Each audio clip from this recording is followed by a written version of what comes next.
SEC and Big Ten fans have been looking forward to this one since the series was signed. We got Auburn, we got Penn State and Happy Valley, and we got whiteout conditions and a primetime national TV affair between, again, the SEC and the Big Ten. We got Michael Gittins on the line, also Caesar Walker. You can catch them on the War Report. They've joined us a couple times here at the Voice of College Football, and they know their Auburn football, so it's a great time having them here. How you guys doing tonight? Amazing, Mark. Thanks for having us on. Absolutely. You guys do a great job over there. Michael and I got together a couple different times, and I checked out the site, and I only invite people on here that know what they're talking about, and you guys do some impressive work. There's no question about that. So people know little about this Auburn edition just because of who you've played and beaten them by 1 million points the first 2 weeks. Michael, I'll start with you, and then Caesar, you can chime in just in regards to this Auburn team. And despite the opponent, is there something that you found out about this team that you had questions about before they ever took the field? We had questions about discipline. We had kind of questions about the commitment to excellence based on the coaching change. Brian Harsin has brought in a work hard work attitude. He cleaned house a little bit, and he installed something that, some guys opted out of and other guys bought in. And for the guys who stayed and bought in, they are reaping the benefits these first 2 weeks of this system. So it was a complete overhaul on offense, right? Our quarterback is being asked to do some different things that he's never been asked to do before. And at the end of the day, what you're seeing is better execution because of discipline. We are a much more disciplined football team. What struck me the first 2 weeks is guys seem to understand their assignments for the most part. It hasn't been perfect, but the result has been we beat our first two opponents really badly because they're executing the vision on offense at a high level. And then defensively, I said it in the preseason, so our viewers are no stranger to this statement. In the preseason, I told everybody this would be an all-time great Auburn defense. Our secondary is a strength of our team. We probably have the best tackling linebacker duo in the country. The question was going to be D-line. Were we going to be able to generate a pass rush? They found a way to do that through the first 2 weeks, so it's looking good going into Penn State. What do you say there, Caesar? Yeah, Auburn has never been void of talent. They've always have had talented recruiting classes, talent up and down the roster. Auburn was just in need of a culture change. And to what Mike G alluded to, it was discipline, toughness. And one of the things that Harsin talked about during SEC Media Days was he kind of surveyed some things. He noticed some guys not showing up to practice at all, or if they did show up, they were showing up late. He saw that guys weren't able to finish drills in the offseason. And there were some things that he knew he needed to adjust and change once he got to Auburn and actually began to work on building his program. And to what Mike G alluded to, some guys didn't want any part of that and they left. Fortunately for us, there's this thing called the transfer portal, and we were able to find guys who were looking for an opportunity, guys who were hungry for a chance to prove themselves at a very high level. And that addressed some of the needs we had at defensive line. And I think it's one of the reasons why our defensive line, although we played Alabama State and Akron, we have been able to disrupt things up front and make it really tough on offensive lines. And I think seeing these guys look like in week one, appear to look like they're in midseason form was impressive to see, because that was something that just we didn't see a lot during the previous coaching staff. Is sometimes we didn't look in midseason form until midseason. And so to see it in week one was encouraging, because Harsin has mentioned the 1-0 mentality, winning the day. And for us to go out and treat Akron and Alabama State as if they're Penn State or Georgia and Alabama is encouraging, because that lets me know that the focus is there. It does, because we tend to disregard these type of games, but at the same time, we see examples all over the nation of teams at Auburn's level messing around with teams like that and winning 38-14, very unimpressively, kind of slopping around. And sure, they're just so talented. They still win by 3 scores, but it's not the 60-10 or 55 zip or whatever the other score was beat down that you should hand these kind of teams if you're in Auburn. And so they definitely took care of business. Yeah, I would say week 1 yielded a lot of what you just said. There were a lot of almost upsets in week 1 in college football where, top 15 teams came out and just looked unprepared and sloppy against lesser competition. I'm happy that Brian Harsin didn't let that happen to us. I think it's a testament, again, to his commitment to excellence. One of the things that he said when he came in that's rung true, he said, if we're going to play for championships, everything we do matters. He has treated every step of this process like that, and the players have bought into it, which is the most important part. They bought into the every little thing that we do matters. And again, 1-0, right? Win the week and then get to the next week and win that week. Florida State and Washington didn't think that they would lose to FCS teams at this point either. Right. All right. The two guys that everybody knows, even if you don't lock in on Auburn football, if you're a college football fan, you know about Bo Nix, you know about Tank Bigsby on offense. The Tank you know about because he's pretty much a sure thing, is one of the best in the business. Bo Nix, because he's the quarterback, and you probably have the perception that he's a little on shaky ground here, and at least entering this season. So I guess, Caesar, we'll start with you on Bo Nix and what you've seen from him. And again, because of the opponent, how much you can take from that and what you would like to see this Saturday in Happy Valley in front of, and not that he's not used to playing at hostile stadiums in the SEC, of course, but what you would like to see out of him Saturday. Yeah, that's a loaded question. I'll take it piece by piece. There was a myriad of issues that affected Bo Nix's play. Let's be clear on that. And I mentioned previously about a culture shift. One of the things that has impressed me through these first 2 games is we have a coaching staff that has assessed its roster. They have an understanding of what the players can and cannot do, and have put together a scheme and a game plan that suits these players' strengths. And one of the things that I think has hurt Bo through the first 2 seasons is while he was underdeveloped in some areas, the coaching staff asked him to do some things that he probably wasn't ready to do. And so with Brian Harsin and Mike Bobo coming into Auburn, they're asking him to only do certain things. They want him to get the ball out of his hands quickly. They don't want him to run around and play hero ball. Take what the defense gives you. Read the defense. Make calls at the simple things. They're not asking him to put the team on his shoulders. Utilize Tank. If your first read isn't there, check down to a guy coming out the backfield. Check down to a tight end. They're making the game easier for him. And so that's if for him to play in that system, he's looked better. He's actually making better decisions instead of focusing on his primary read and causing his offensive line to not be able to block for him, which causes him to rush out to the right. And once he does that, it's anything can happen in terms of his decision making. That hasn't happened a lot, albeit against Akron and Alabama State, but it's encouraging to see him begin to play within the scheme and trust the coaches and what they're asking him to do. And I think that's what Bobo and Harsin are going to ask him to do this upcoming week. Play within the system. Trust your O-line, trust Tank, trust Jarquez Hunter, another running back that's been making a big splash, and allow that to create opportunities for you. Don't hold on to the ball. Get the ball out of your hands. Give him some easy throws and allow him to get into a rhythm and get comfortable. That's basically what happened against Akron. He made a few easy throws, and then he was off to the races from there. Anything else on Bo, Mike? Yeah, listen, this is going to be the battle of who manages their quarterback the best. Caesar encapsulated everything beautifully. They've got to keep Bo inside of himself. No hero ball. Bo on the road has traditionally not been a good thing for Auburn. So he's got to step his play up on the road. The system has to help him, right? The system has helped him tremendously through 2 games.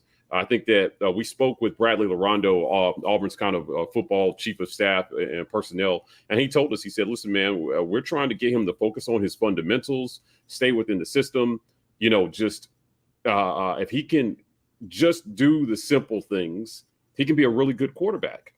He's played hero ball his whole life. Now you're on a team with a bunch of really good athletes. Trust them. Yeah. Trust the system. Our offensive line has had trouble in pass protection, but primarily because the last system prioritize slow developing play action plays that require them to block for like 4 seconds on average. If you're a college football fan and you don't understand that 4 seconds is a lifetime to blocking in college, right? The better quarterbacks in our league over the last few years have had the ball out of their hands in under 2.5 seconds on average, right? And what do we see this year? We see Bo, when kept clean, is releasing the ball in about 2.4 seconds on average. So he's getting the ball out of his hands. He's identifying his primary read, checking down to his secondary read quickly enough to get the ball out to help neutralize pass rush. He just needs to do that. I feel like we're going to lean pretty heavy into the run game. And when Bo has a chance to keep the defense honest, because make no mistake, Penn State they're going to stop the run, and they're going to try to force Bo to beat them with his arm. And when he gets those opportunities, he's got to make the throw. He's got to throw catchable balls to our receivers. I expect him to do that because I expect that the coaches are going to manage him like he has not been managed in the past. So correct me if I'm wrong on this one. Obviously, Gus Malzahn had the two big seasons, of course, right out of the gate, BCS championship game, and then later on the great month against Georgia and Alabama, they get to an SEC championship game. But otherwise than that, they're losing 4 or 5 games a year. I think that would surprise a lot of people that didn't track the year-by-year record, that they're going 7-5, 8-4 all the other seasons. And it seemed like while the defensive line was typically lights out, one of the best in the nation, the offensive line was maybe ignored in recruiting, just wasn't up to the standard that you would expect it at Auburn. Do you guys feel better about this line? You guys gave me some indication there about the offensive line play, but is that still the sore spot? Yeah, I'll start by saying that, again, I think the last system was really tough on our offensive line. I think what they were being asked to do was ridiculous. In this new, I think that our new coaches understand what the strengths and weaknesses of this offensive line are. Their strength is run blocking. Their weakness is pass pro. So if you're going to lean heavy into the pass, you need to prioritize quick reads, and you got to get the ball out of the quarterback's hands, and you got to help this offensive line out. They had moments where they blocked great last year in pockets, but again, a bad scheme with just not very imaginative runs, pass schemes, right, and route trees left not a lot of options for the quarterback when a play broke down. So right. What we've got this year is we've got the reemergence of the tight end and the check down. And I know that those sound like basic concepts to most college football fans, but they have been missing at Auburn for the last few years, and they're back. So the schedule set up nice for them to kind of test this in the first 2 weeks. Yeah. Right. Without being in any danger of losing the game. Now it's back. I have supreme confidence in this coaching staff. I really do. I will tell you that, we talk a lot about players, but we don't lend enough blame to coaches for why players don't pan out. And they have focused on development in this offseason. In terms of offensive line, last thing I'll say is that Jeff Pittman, our new strength and conditioning coach, they brought in a completely different strength and conditioning program. Because the scheme prioritizes some different things. Gus needed his guys to be kind of light and nimble. And Pittman came into the offseason and just turned those guys back into some monsters. So I think they're stronger and they're more physically ready for the game this year. They didn't have an offseason last year. And I know that hurt, right? But this year they had a full spring. They had a summer. I expected. They don't need to beat the world either, right? Like, Auburn's going to have to win it on all 3 fronts, man. They're going to have to win it, physically, mentally, and then from the coaching booth, we have to out-scheme Penn State. Yeah. Gus Malzahn is known for, being an offensive guru, and I might be wrong on this, but maybe at times those kind of guys, Jimbo Fisher would be another one, that are just notoriously hard on their quarterbacks, that maybe they're expecting these guys just to know as much as they know, and to be able to dissect a defense like they can on a chalkboard, but to be able to do it with SEC defensive ends chasing them. So that might be a little bit too much to ask. Yeah, listen, Gus has got his dream quarterback right now at UCF and Dylan Gabriel. The test of his system will be after Gabriel is gone. Can he find the next one? He had one real good pure pocket passer in Jarrett Stidham.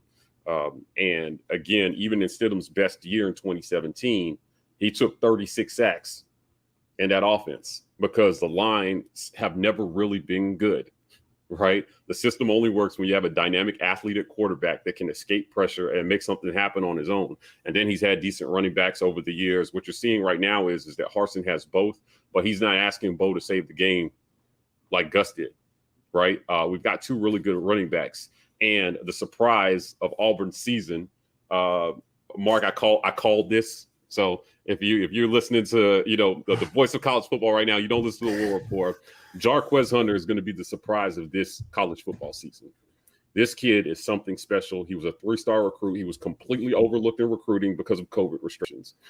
He squats like 600 pounds or something crazy. And in the first game, he is Auburn's leading rusher through 2 games. So a lot has been made of Tank. But Jarquez Hunter has come in and run over, around, and through competition. In game 2, Sean Shiver sat out, our number 2 back, for undisclosed reasons. Jarquez got a chance to get in there in the first quarter, and he led the game in rushing again. This kid is something special. I think Penn State's going to have a really hard time when they see Tank come out of the game and this kid come in and the game plan doesn't change. There's no reprieve. This is Bo's dream backfield, right? He doesn't have to carry it with his legs. And that's what we've seen through the first 2 games. He has not had to run very much because he could just hand it off to 2 home run threats every play, right? So it's going to be something special to watch. The run game is going to be really important on the road in terms of controlling the ball and controlling time of possession and quieting the crowd, right? 5 yards a carry will quiet a hostile environment quickly. Absolutely. We enjoyed the Auburn football talk. We got the War Report here with Michael Gittins and Caesar Walker. I've certainly checked out enough of their work since we've had them on a few times in the past. So head on over there, lock it in. If you're an Auburn fan, that goes without saying. You should be over there anyway. If you're just a college football fan, SEC, and you want to keep track of the top 15 programs in the country, then get on over there to the War Report. One of these kind of an storyline off the field that makes this intriguing for me is the SEC is the best conference on the field. The Big Ten, I think, I don't think it's arguable. It's the second best conference in college football. But when it comes to money, TV ratings, attendance, these two own the sport. And so anytime they get together, it's fun because they don't play a whole lot of non-conference games against each other. It's usually in the postseason, bowl games, playoff games that these two see each other. So we got a home and home series. Auburn going up north to take on Penn State. Penn State returns the trip, I'm guessing, next year. Correct. Yeah, they do. Gotcha. A couple bowl games from these two. 2002 Outback Bowl. 2003. Capital One Bowl. 2003. Auburn won that game in a slugfest, like 13-9, something like that. Yeah. Penn State beat them about 9 years earlier in the rain in the Outback Bowl. So they've played a couple times in postseason play here in the last 30 years. Good stuff. Defense. Let's talk up the defense. Caesar, how good is the Auburn defense compared to what we've seen the last 5 to 10 years? Well, Auburn's defense has been relatively good, but they took a kind of they took a step back, and you tend to take a step back when you lose your Derek Browns and Marlon Davidsons of the world, 2 guys who really made the D-line very formidable. I think taking a step back, and we saw during a year of COVID, it was difficult to kind of solidify that position. And I particularly remember a home game against Tennessee where Tennessee was able to run the ball and kind of push our D-line around. And as talented as our linebacking core and secondary was, it was kind of difficult for us to really assert ourselves defensively because the opposing team's offensive line was kind of controlling the situation up front. This year, it appears as though we've addressed that. And we had a guy to kind of enter the portal right before fall camp in Truesdale. But what we begin to realize is he left because there were some new faces there who were really causing some noise. And once we got into fall camp, and the scrimmages were taking place, we were hearing that the O-line was having its fair share of battles and struggles against the D-line, which has been encouraging to see. Big Tony Fair, transfer out of UAB, is a big guy who can plug the middle. And in Derek Mason's 3-4 defense, you need a guy who can do that, because you want your guys, your Owen Papos and the Zacoby McClains around the world, you want them to fly around to the ball and make plays. And that's exactly what they've been doing through the first 2 weeks of this season. If there's a tackle to be made, they're making it, because you got Tony Fair, you have Marcus Harris up front, another transfer from Kansas, who I feel has been one of the biggest steals in the transfer portal. He's been very disruptive. Of course, you got Colby Wooden on the other side of Fair, also wreaking havoc. Our D-line, to me, has been a very I've been pleased what I've been seeing from them, because everything else, to what Mike G alluded to earlier, is set. Our linebacking core is good. The defense, I mean, we've actually added more talent in the secondary, so we've had plenty of guys in the secondary. But as long as we're able to control the situation up front with the D-line, our defense has been playing lights out. We've only allowed 27 rush yards through this, I believe, through the first 2 games. So we've really been causing havoc up front. And I feel confident going into Penn State, a team that has questions with its offensive line, that our defensive line can force the issue and make life really, really tough for Sean Clifford. Yeah, I'll add to that by just saying I'm going to piss off a lot of Penn State fans. Versus Wisconsin, Mark, they rushed the ball 18 times for 50 yards. I watched every play of that game. Yeah, let me tell you, if they are going to do that again versus Auburn, Penn State might not score a point in this game. If they're going to be that one-dimensional, they're going to have a really hard time scoring. So I expect them, and I think they know that too. Right. If you can't run the ball, Auburn's going to tee off and come after Clifford. Now we're big into advanced statistics, right?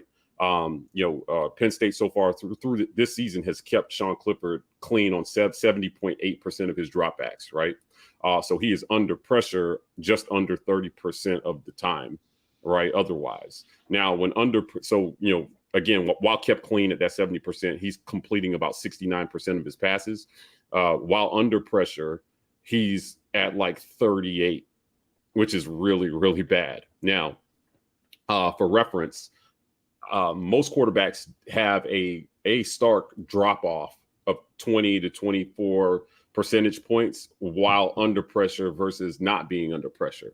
The question is just, what are you falling off of, right? The better quarterbacks over the last few years, like Mac Jones and Kyle Trask, they're falling off like 80% when kept clean.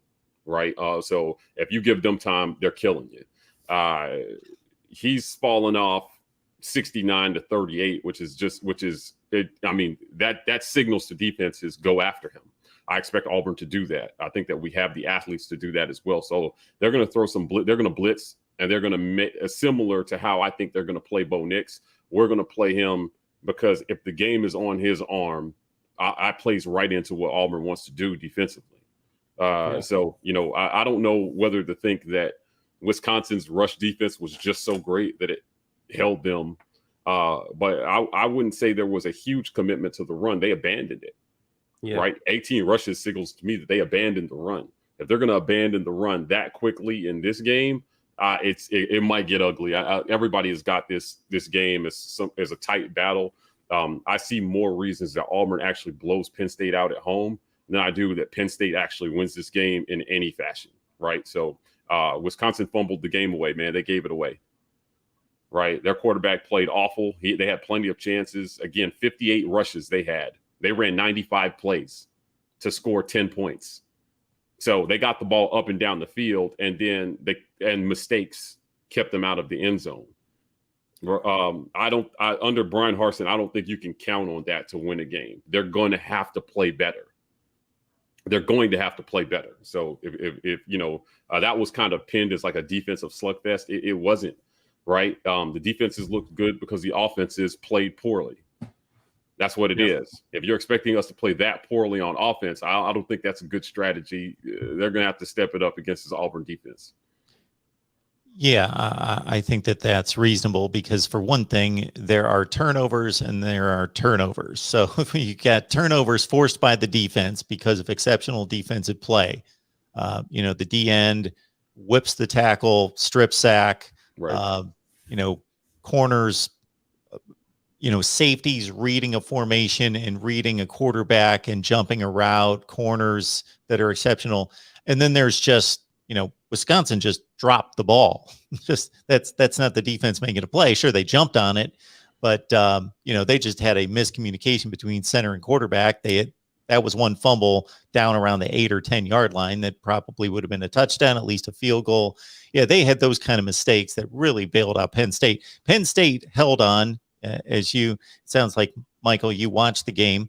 Penn State held on in the first half. They could have been, down 14-17, nothing like that. They were hanging on by a string. They kept making stops in the red zone, and their offense was doing 0, like 50 yards total offense in the first half.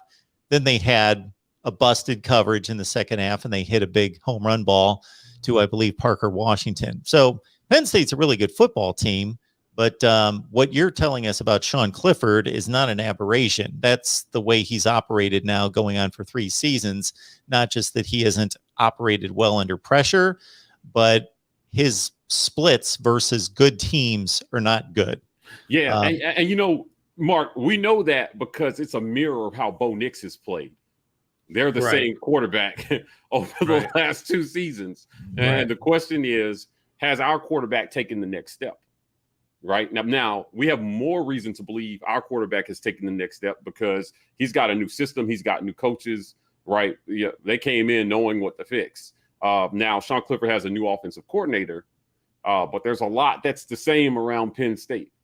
So I haven't been impressed with him through the first 2 games. I don't think any Penn State fan or anybody who analyzes that team can honestly say they're impressed with what they've seen, and it's just been because the competition has been so tough, right? Like I don't think you can say that. Well, they may be, but here's what I would say: Sean Clifford looked better against Ball State.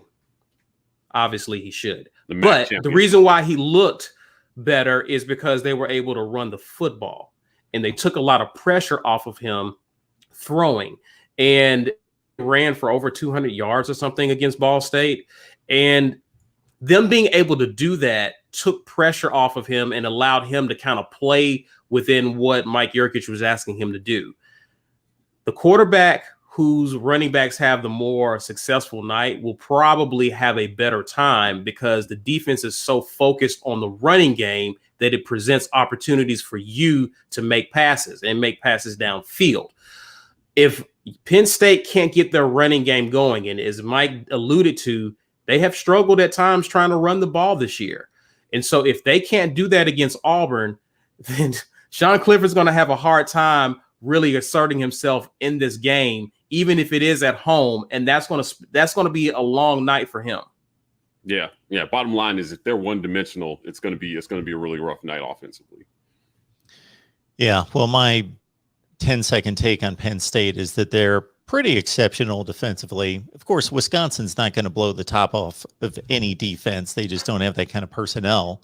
But they've got an NFL offensive line, and they brought in the Clemson running back. So, Wisconsin's the same thing that they bring every year with a play action quarterback who's not yet lived up to his 5-star potential. He missed a ton of throws in that game too. So to Michael, your point, it wasn't all defense. It was a lot of missed opportunities by quarterbacks being scattershot and offensive lines that were being overwhelmed much of the time. So I think that was 2 really, really good defenses, maybe just a notch below the most talented ones in the country, top 5 to 10 defenses playing spotty offenses. I don't want to say awful offenses. I think Penn State brings really good running backs. The offensive line's average, the quarterback's average. They've got 1 exceptional receiver and 1 really good complementary receiver, and they always have a tight end who's good. Yeah. So, Yeah. Yeah. I mean, they look like Auburn in most years. What gives me a lot of optimism with Auburn is, you alluded to Gus. Gus was the type of person where if his game plan worked, it worked. If it didn't, my goodness, that was 60 minutes of misery for Auburn fans because he was so committed to it. I think with this current coaching staff we have a coach who's preaching adjustments and talking about the importance of being able to take what the defense gives you. People talked about upon Harsin being hired that he runs a multiple offense. And what I really think that gives us is flexibility. And for us to be able to pivot when the opposing defense takes away what we initially want to do, there are other things in our wheelhouse and in our tool belt that we can reach to actually attack. And so what gives me hope is that Penn State's going to try to take away some things, but I'm confident that Harsin and Bobo can see that and make the appropriate adjustments to put our players in a position to be successful this upcoming Saturday. Michael, I know you're looking for a big win, and that's quite possible, but it also could be a squeaker, and you should feel good about having a kicker that's hit 23 of his last 25, because that may come down to that. Yeah, Carlson is a weapon, right? He's a legacy. His brother was a really good kicker for Auburn, who's in the NFL now. So, this is the kind of game that you'll take a win any way you get it. If it is a squeaker, I expect it to be a low scoring one. Definitely, because there are some opportunities for Auburn to maybe stall out on offense, right? Depending on what Penn State is able to accomplish. The game plan is simple. Just stop the run, right? If you're going to let Tank and Jarquez Hunter run all over the field, it's going to be a tough day. But if they can slow our run game down and put the game on Bo, it's just going to come down to whether he can complete throws or not. Yeah. That's it. Right. So if it comes down to that, then, we'll see. But having a Carlson in there that can go in and make a 45-yarder, close to 50-yarder is definitely a weapon that you'd like to have in a game like this. Yeah, because college kickers, they have a dependable one's a bonus. Absolutely, especially in close games. Absolutely. Good stuff here from the group here at the War Report. You guys head on over to the War Report right here on YouTube.